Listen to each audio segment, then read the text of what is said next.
Football at 4 is powered by the Inside the Birds podcast. It's brought to you by Bet365. Whatever the sport, whatever the moment, it's never ordinary at Bet365. Adam Caplan from the Inside the Birds podcast, where you can get on all podcasting platforms. And don't forget the YouTube channel. Just search Inside the Birds. Joins me right now. The Eagles have made a couple coaching moves as well today, which kind of got swept under the rug. Got a lot of text messages we'll get to. But first, let's bring Adam into the conversation here. He is at the NFL Combine, where the Eagles and the NFL are all converged. I know this is a rumor mania out there in Indianapolis, but the Eagles did do a little yard work today, Adam. They brought in a new quarterback coach who was a head coach at the college level, and they also have filled an interesting job because they got a guy to go behind Mr. Stoutland. So at some point, Mr. Stoutland, Jeff Stoutland, might not be here anymore. So that assistant offensive line coach always raises eyebrows. Yeah, so let's start with the latter. So Greg Austin, Mike, is back. Greg Austin was hired by Chip Kelly in 2013.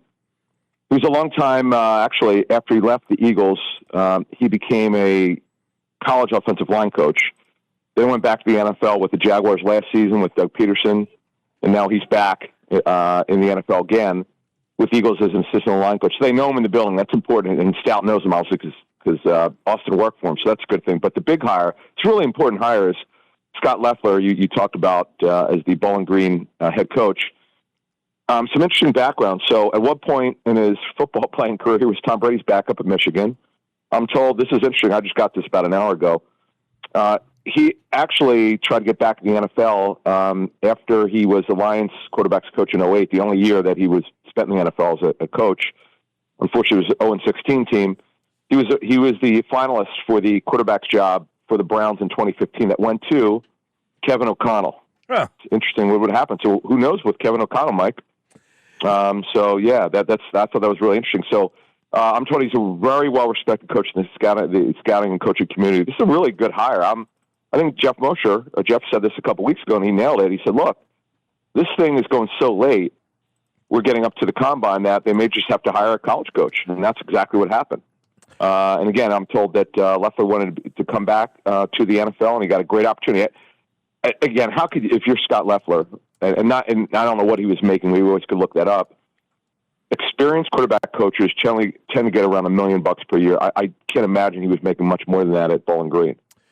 Yeah, and if you could, Adam, give some the listeners a little insight on how important that quarterback coach is. I mean, obviously this is like a faceless guy. We don't hear from him throughout the course of the season, but his role is to work directly with the most important player on the team. It is, and typically the quarterback coach, Mike, on your point, I'll expand on it a little bit. He typically works with the quarterback more than the offensive coordinator or the head coach, who's obviously from the offensive side of the ball, Nick Sirianni, or anyone else on the team. They develop a very close working relationship. That's supposed to happen. And that will happen with Scot Loeffler. Loeffler's going to have to get to know Jalen. And obviously, Jalen plays a specific way, which he's going to have to get a good handle on. And he's getting a late start here. With the crazy story, I'll add another layer to this. It just dumb luck. Last night I met the Bowling Green defense coordinator. He never mentioned Loeffler leaving the school. I don't know if he did know or not. He probably knew that he was interviewing, but anyway, it just happens that a bunch of college coaches who live within driving distance are here, or assistant coaches. So look, remember 2 years ago, Mike, they hired Sean Desai right here. Sean Desai was on my flight from Philly to the Combine to get his job. So you can hire people late. This is a big hire, Mike. This is remember, he replaces Doug Nussmeier, who now is the offense coordinator for the Saints. So that's where this is going. Yeah, and Adam Caplan, obviously you look at you're doing it late in the game. You mentioned Doug Nussmeier. He is now in New Orleans. They have a new offensive coordinator. Is there any concern about the continuity of the way they now have this in place? Yeah, now look, he's going to have a new play caller, a new quarterbacks coach, JalenHurts. So that certainly is an adjustment. He's been through this a lot, which Jalen's talked about, in particular new play callers. So that's a concern, man. There's no question that's something we need to watch here, and see if we notice anything in OTAs. That'll be the first time that we will get a clue if there's any change. We know, from what we're told, the scheme should be relatively the same, but the way they call it will be differently because you have a new play caller.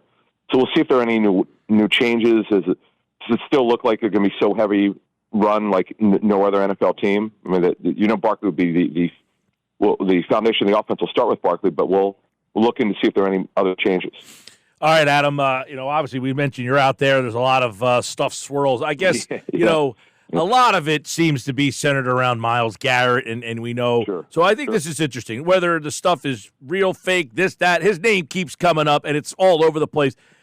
The Browns don't want to move him. He doesn't want to listen to them, so there's a stare down that happens here. Is it even a thought? Obviously Roseman gets involved in all these things, but in your mind, do they really have the ammunition to be involved in a move of that magnitude if it was available? Mike, a couple of things here. As I told you on Tuesday, if Myles Garrett becomes available, if the Eagles are not first in line, they'll be 1A in line. It's a neat position. Howie likes to splash moves, and it's a guy that I feel that they'd be heavily interested in. But and as I try to warn people, as a personnel guy told me from a team that definitely wants to get involved in this if it ever happens, there's a cap issue the Browns have to get through, which is significant, and doing a trade now which would be a problem. You have to have really good draft picks, like the Eagles trading their 32nd pick and another 32nd pick. Let's say it's a second rounder and a player. I don't know how interested they would have to be. It would be in that, Mike. That's the thing. If you're on the other side, how enticing is that going to be? You'd rather have at least something in the upper half of the first round. Yeah. And that's just the way it is. And one of the keys to this conversation, Adam, is, and I don't know how much this plays, but Garrett himself has said he's only interested in playing for a Super Bowl contender. I mean, I don't know how much they're willing to acquiesce for him. There's a stare down. He don't even want to listen to him. So, I don't know. This thing feels like it's going to get interesting. It could. Look, Mike, this is what I got this week on the situation to add to kind of what's out there and the speculation. I'll chat what I think from talking to people in the league who have a keen eye on this situation. We're definitely interested in what's going to happen because it'll affect their football team. The Browns really just want to wait this out. They want to get through free agency. They want Garrett to see what they get. They want Garrett to see what they get in the draft. They want to see what the plan is at quarterback.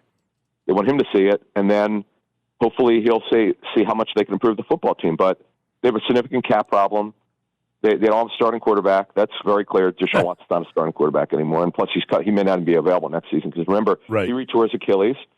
And I know there's a lot of speculation on Kirk Cousins, who's 37 years old, who got benched last season. That's not an answer. And you could certainly understand. And by the way, a lot of that speculation is coming from Myles Garrett's camp. Just so you're aware, that's the word I got. So. Okay. It's not coming from the Browns, so that's where it's coming from. And he's not happy. Look, I don't blame him, Mike. So I get the endless speculation. As I told you, some of that's actually real, that the Eagles would have some interest. But then they're trying to get some deals done here. They're trying to get an idea of where a number of these other free agents are going to be, whether they're going to be with them or somewhere else, and they're working on that. But it's a very interesting situation here because the cap is going up in a major way. Mike, biggest cap number in NFL history. Teams are going to have more cap space to spend, not more cash to spend. There's a major difference between the two. But this helps with flexibility, man. This does help teams that don't balance the cap very well. All right, I know you got about 30 seconds. Any indication that Bourne will get priced out because of the amount of suitors? Mike, one thing you should know is I told you in email, Mike, if he's asking for Roquan Smith money, which is $20 million a year, the first two seasons, 22.5 per season, fully guaranteed. That's a walkaway number. Okay, your Eagles aren't doing something like that. If he's willing to be reasonable, he'll stay. They want to be back. They want him back, and he wants to be back. So you have a mutual interest there, but it comes down what his asking price is. But understand leverage. The more teams get in it, the more teams actually give his agent what he's close to what he wants. That hurts the Eagles. So just be careful of any assumptions. And I try to warn you about this, Mike. Remember I told you be careful saying, well, this guy's a priority, that guy's a priority. It has nothing to do with it. Priorities become how much you're willing to pay and what you're willing to pay and what you're willing to agree to. People get this wrong all the time, and I roll my eyes like people don't really understand the way it works. Eagles would love to have the top three defensive players or free agents back on the team, but it's just a matter of what you're willing to pay and what they can agree to winds up being what you would call the priority. So just be careful what you see out there. Yeah, we know that obviously when you win the Super Bowl too, a lot of your players become high on the other team's list because they want what you have, and that's what Howie Roseman has to try to figure out. Adam is at the Combine, and of course there's a lot going on out there. I know you got to run, but we appreciate the quick updates. Sounds good, thanks. All right, Football at 4 with Adam Caplan from Inside the Birds, the source for all Eagles intel right here, Football at 4 on the Sports Bash Live on 97.3 ESPN. He is out in Indianapolis, so we'll let him get back to the Combine. Today's actually the day where they are working out and things are starting to happen.